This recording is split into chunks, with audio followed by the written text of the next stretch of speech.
While momentum builds up for South Korea-China relations, North Korea seems to be retracting its promises made in the landmark inter-Korean agreement reached last week. The regime warned Seoul to stop interpreting the words to its own advantage. Hwang Sung reports. Is North Korea trying to go back on its word?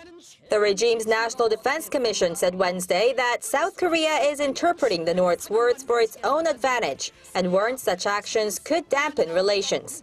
The statement comes just a week after a landmark inter-Korean agreement. Pyongyang had expressed regret over the recent landmine explosion that left 2 South Korean soldiers seriously injured, which Seoul considers equivalent to an apology by international standards.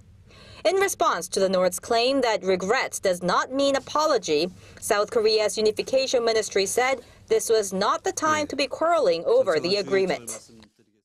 It is not the time to argue about what's right or what's wrong.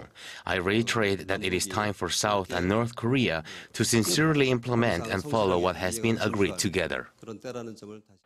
Experts say North Korea's latest remarks should not be taken too seriously since it is most likely intended for a domestic audience.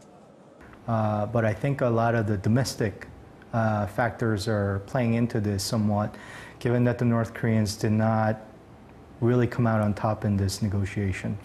And so they would have to sell while still at the same time saving face. As for to what extent the statement will affect the inter-Korean agreement, they say it depends on whether South Korea wants to move beyond simple talks to more substantive matters to improve future relations. Hwang Sung, Arirang News.